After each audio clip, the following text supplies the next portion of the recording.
Hello friends, నమస్కారం అండి. Welcome to information Telugu channel.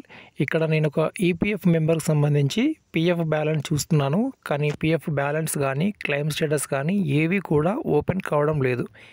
ఎందుకోసం ఓపెన్ కావడం లేదు, దానికి గల వివరాలు తెలుసుకుందాం. వీడియోకి లైక్ చేయండి, అలానే సబ్స్క్రైబ్ చేయండి.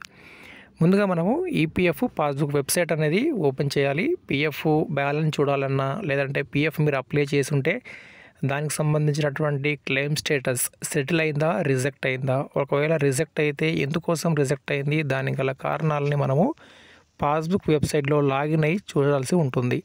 కానీ ఇక్కడ వీరికి ఈపీఎఫ్ పాస్బుక్ అనేది ఓపెన్ కావడం లేదు. చూడండి, ఇక్కడ నేను ఇప్పుడు UAN number, password, captcha code enter చేసి లాగిన్ అయ్యి మీకు చూపిస్తాను.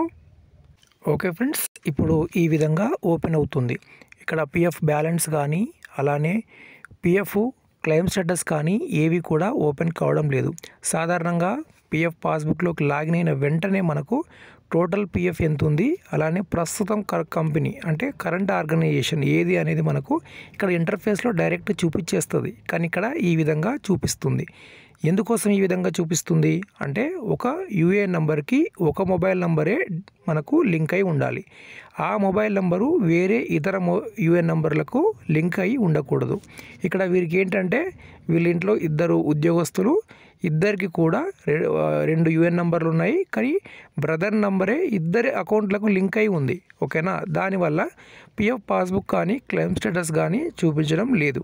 సో ఇలా ఉంటే మనము లేటెస్ట్ మొబైల్ నెంబర్ అయితే అప్డేట్ చేసుకోవాల్సి ఉంటుంది. మరి ఇప్పుడు లేటెస్ట్ మొబైల్ నెంబర్ని అప్డేట్ చేసుకోవాలి అంటే ఎలా అప్డేట్ చేసుకోవాలి, ప్రాసెస్ తెలుసుకుందాం. ముందుగా ఒక కొత్త మొబైల్ నెంబరు, లేదంటే ఏ యూఏ నెంబర్కి లింకు లేనటువంటి ఒక మొబైల్ నెంబర్ని ముందు ఆధార్లో అప్డేట్ చేయించాలి. ఎక్కడ? ఆధార్లో అప్డేట్ చేయించాలి. ఆధార్లో అప్డేట్ అయిన తర్వాత నెక్స్ట్ మనము డైరెక్ట్ పిఎఫ్ ఆఫీస్ వెళ్ళకుండానే మొబైల్ నెంబర్ని మనము అప్డేట్ చేసుకోవచ్చు. ఎలా లిఫ్ట్ చేసుకుంటాము అంటే, మనం ఇప్పుడు ఈపీఎఫ్ మెంబర్ హోమ్ పేజ్ ఇక్కడ ఓపెన్ చేసి చూపిస్తాను.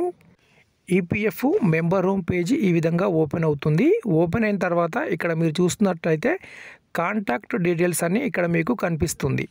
సో ఇక్కడ క్లిక్ చేస్తే మీకు ఇక్కడ నుండి మొబైల్ నెంబర్ చేంజ్ చేసుకోవచ్చు, అలానే మీకు సంబంధించిన మెయిల్ ఐడి కూడా చేంజ్ చేసుకోవచ్చు. ఇప్పుడు నేను దీనిపైన క్లిక్ చేస్తాను. ఇప్పుడు ఈ విధంగా ఓపెన్ అవుతుంది.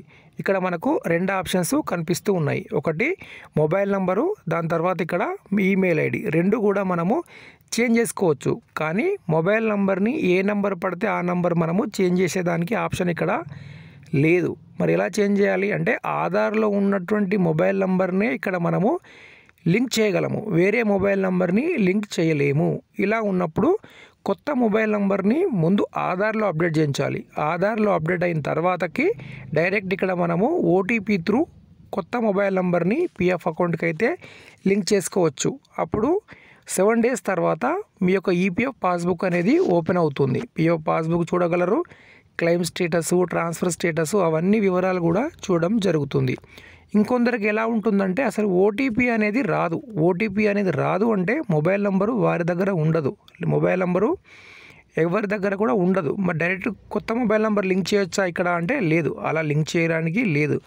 మీ దగ్గర ఉన్నటువంటి మొబైల్ నెంబర్కి ప్రస్తుతం ఓటీపీ వస్తుంటే ఆ ఓటీపీ నుండి వేరే మొబైల్ నెంబర్ అనేది లింక్ చేసుకోవడానికి మళ్ళీ ఓటీపీ వస్తుంది.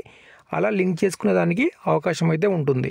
అంటే ఏంటి, ఖచ్చితంగా మనకు ఏదైనా ఒక మొబైల్ నెంబర్కి ఓటీపీ అనేది రావాలి. ఓటీపీ రాకుండా ఆ మొబైల్ నెంబరే నా దగ్గర లేదు, ఎక్కడ పోయిందో తెలియదు అంటే అదే మొబైల్ నెంబరు మీరు వెళ్ళి తీసుకోవాలి. లేదా ఆ మొబైల్ నెంబర్ తీసుకొని పక్షంలో పిఎఫ్ ఆఫీస్ వెళ్ళి ఆఫ్లైన్లో అప్లై చేసుకోవాలి. మొబైల్ నెంబర్ అప్డేట్ చేయడానికి మనకు ఆన్లైన్లో అప్పుడు ఆప్షన్ ఉండదు, ఓటీపీ వస్తేనే ఆప్షన్ అనేది ఉంటుంది. ఇదండి ప్రాసెస్. వీడియోకి లైక్ చేయండి, సబ్స్క్రైబ్ చేయండి. ధన్యవాదాలు.